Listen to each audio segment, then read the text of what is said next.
Good morning. Today I warmed up by making this little creature, this delightful pal. Okay, so the story. There's always a story. When will you learn? So, my morning warm-ups so far have been a bit of a mixed bag in terms of output. I mean, they're all great, obviously, but we're lacking a clear theme here. We're lacking focus. And it's far easier to do regular practice if it's all acting as part of some cohesive whole. And I do have plans for longer videos. Oh boy do I. But I need to do some groundwork, so my vision, my design. Stage 1, I need a set, a proper one. In my shorts, I've been using, I called it the shoebox.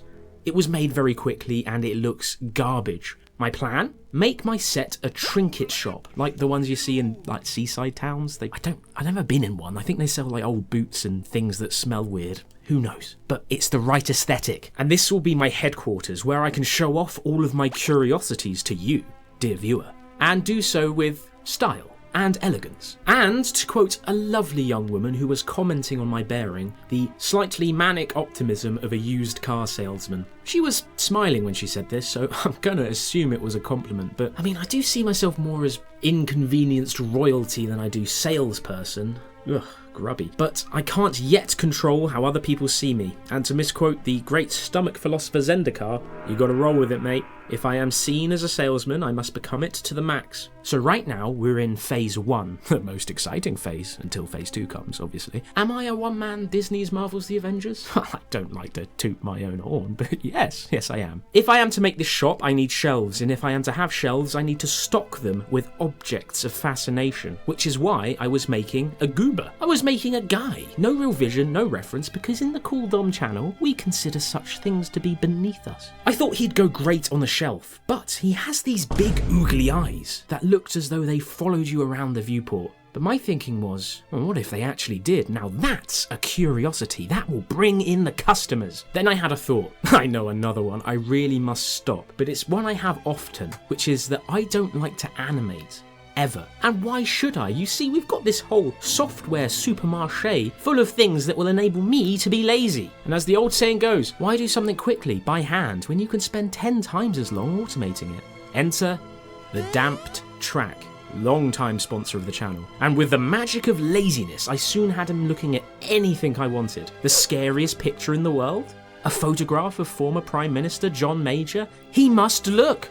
I also like how he does a little dance if you waggle his eyeline around. That's the problem with making stuff like this.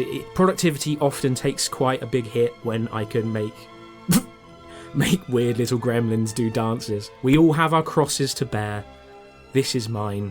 But there was an issue, dear viewer. Everything moved at the same time. I thought if I turned down the influence for the different parts, it would be close to what I was after, but animals are quite lazy. We want to move less. We move our eyes, then our head, then lastly our bodies. I needed there to be delays between each part moving. I needed dead zones, which I think is the right term. It's the sort of thing I hear fighting game enjoyers talking about. So to make dead zones, I'd need drivers, and as a long-time connoisseur of Maya's frankly demonic and optimistically named relationship editor, I felt there was no way on earth Blender could... Why has the music changed? Oh no! Right, so after 20 minutes of suffering and my trusty method of bellowing just work at my monitor, and me finally realising that radians, sadly, still exist, I had it! I won't go through the whole thing because, frankly, it's boring and it's not even that good, but basically, we have an extra bone that points towards the empty, which controls where he looks, and we read their rotation, and if it's big enough range outside of what we want, it will then turn on the damped track, and he will turn his head, and then his shoulders, and then his torso. There are just so many problems with this implementation, I thought I'm not even going to get into it. It's rickety, to say the least, and it's not exactly what I was hoping for, and it definitely would have been simpler to just rig and animate it manually, but... it sort of works. And sort of is my middle name. Sadly, I can't spend all of my day on my morning warm-up, so I'll leave him as is. But this has given me ideas. It has made my brain fizz with possibilities. I have plans.